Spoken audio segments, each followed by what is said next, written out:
Hello there, my very good friends. Andy Murray here for What Culture Wrestling. And, you know, we wouldn't usually do a What Went Down video for an episode of weekly pro wrestling television, but last night's AEW Dynamite, winter is coming. Well, it was one of the most newsworthy shows of the entire year, TV, pay-per-view or otherwise. A lot of big, game-changing moves happened, particularly within the final hour. I'm going to run through the whole damn thing right now, tell you everything you need to know.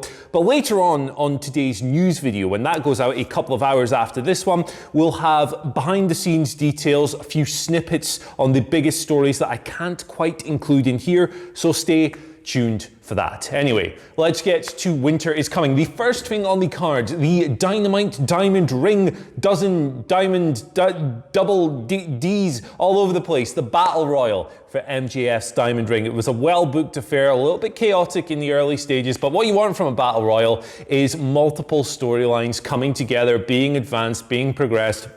And there was a lot of good stuff here. Scorpio Sky and Sean Spears was advanced. Matt Hardy showing signs of villainy, eliminating Isaiah Cassidy early on. Lots of bits going on. The Inner Circle trio of Sammy Guevara, MJF and Wardlow teaming up until MJF eliminated Sammy as part of an elimination with Jungle Boy.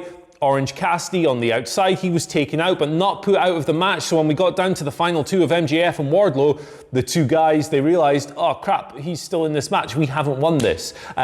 Orange Cassidy comes back in, fires up, hits a few orange punches. Eventually, he's able to eliminate Wardlow. MJF has been besmirched. And next week, we get Orange Cassidy and MJF one-on-one for that pretty little diamond ring. From there, we moved on. We had Frankie Kazarian versus Chris. I should mention as well, Miro looked like an absolute beast in that Battle Royal. Definitely a good night for him. But we had Frankie Kazarian versus Chris Jericho after that. Solid veteran match between two old pros who know what the hell they're doing.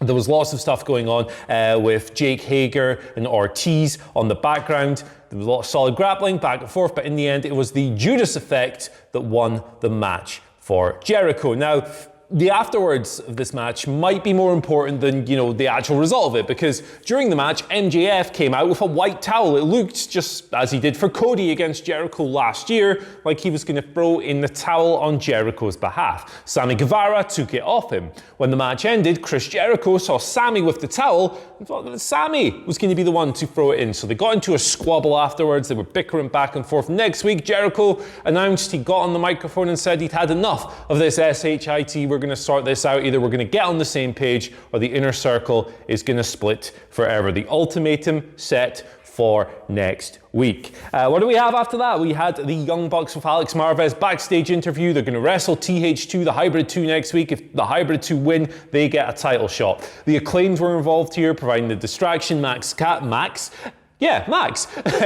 Max Caster did his rapping from AEW Dark. That distracted the Bucks. TH2 came in, beat down. SCU came through for the save. Developments in the tag division. Up next was Brit Baker versus Layla Hirsch.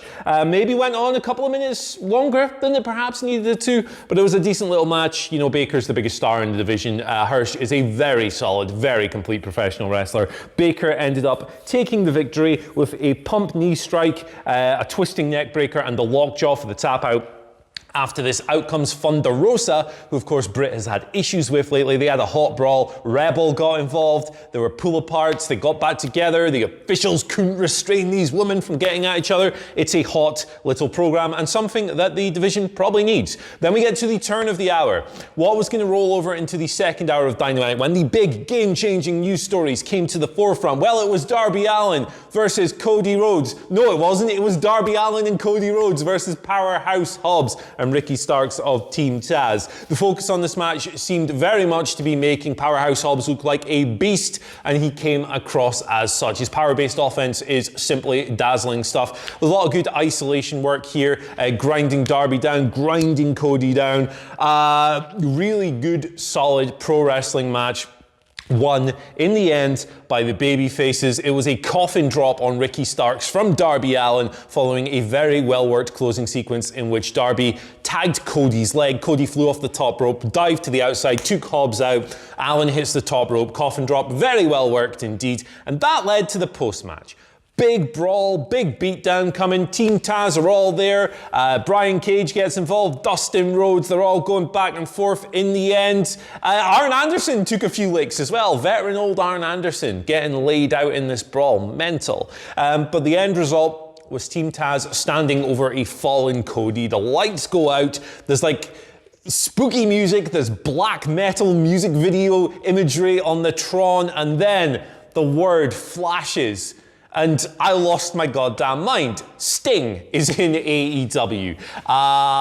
Gee, wow. I mean, hearing Tony Schiavone mark out, of course, their history in WCW for Sting being back on TNT for the first time in close to 20 years filled my cold, dead heart with joy. This was the kind of just mark out moment that you watch pro wrestling for in the first place. Sting comes down, he's got the bat, he's all painted up, etc. Team Taz hit the brakes because, oh my God, it's Sting. And then Sting crosses eyes with everyone on the babyface side. A nice, long face-to-face between him and Darby Allin in particular. Very effective given the comparisons between the two that have surfaced lately. So Sting is here in AEW. Winter came in the form of the Icon. We will have more details on this. Contract details, how long he's going to be around, everything you need to know on today's news video with me and Adam Wilborn. So watch out for that later on. And as if that wasn't big enough, you know, there was some stuff later on as well. We'll get to that. But up next was an interview. Hikaru Shida backstage, Alex Marvez saying she wasn't scared of Abaddon. Abaddon's just a zombie cosplayer after last week's interaction between the two, but then there was a clang. Shida appeared to get spooked out. She wanted to start the interview again and then scampered off. That's your women's title program. That's probably going to be your next match. And then came the main event, the long-awaited, well-built main event between Jon Moxley and Kenny Omega, two polar opposites stylistically and in terms of character. This was preceded by typically excellent Jon Moxley promo. The guy does this every single week. I mean, his resume of just really excellent, effective promos it's absurdly vast at this point. Don Callis of Impact Wrestling, and this is important, he comes out on commentary. Remember, he was at the pay-per-view, he was at Full Gear, announcing Kenny's match, deep line connection between the two of them. And then we got the match. You know, perhaps it didn't hit the match of the year gear that a lot of people were hoping for, but it was still a very strong effort, a more slower paced, more traditional wrestling bout. The big popping offense and big exchanges didn't come until towards the end. There was a great sequence where Moxley got a couple of chairs in the ring so they could just sit there and punch each other in the face. Kenny Omega broke that by just springing to life with a V-trigger. But the finish of this match saw Kenny Omega, he was paradigm shifted into a heater. It was a big box with these weird things at the top, like kind of googly eyes, but he was paradigm shifted into this heater. The referee, Paul Turner, was like, whoa, God, this guy's hurt. Doctor comes down, you know, interrupts the fight, has a look at Kenny Omega. Don Callis appears on the stage, gets up from the announce booth, comes to the ring. There's a fracas, a fracas.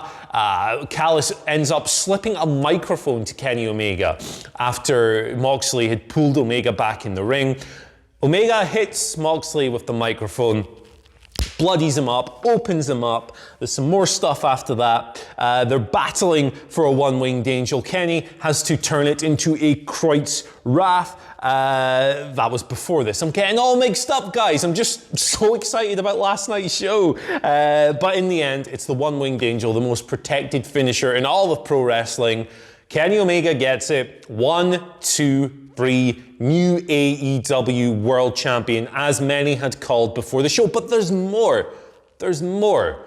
Don Callis rushes Kenny Omega to the back after this. They're scampering through the backstage area, making a hasty retreat. Everyone is raging, including Tony Khan himself. Alex Marvez catches up with him in the parking lot. Don Callis says, if you want to know more about what's going on, you tune in next Tuesday night.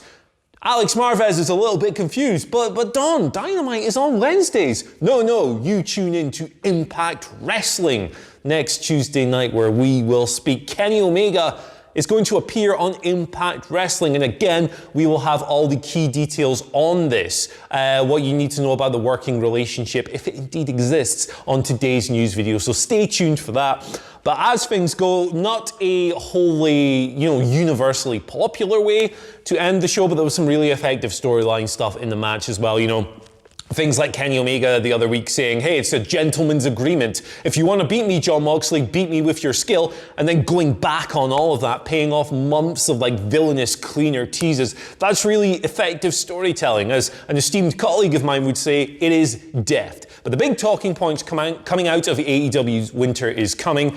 Sting is here. Sting is in AEW. Orange Cassidy and MJF are going to fight for the Diamond Ring next week. The Inner Circle ultimatum next week. Are they going to split up? Are they going to stick together? Kenny Omega, the new AEW World Champion. Don Callis on the scene. Potential interest, working relationship there between AEW and Impact Wrestling. What is the extent of it? We will find out very soon. But guys, I am all adrenalined out from talking about this show. So much stuff going on. We'll have more content on this all throughout the day. And again, one more time, as if I haven't shilled this enough, tune in for me and Adam Wilborn on the news in a short while. For now, up in Andy Murray. Thank you very much. Wow. Bye.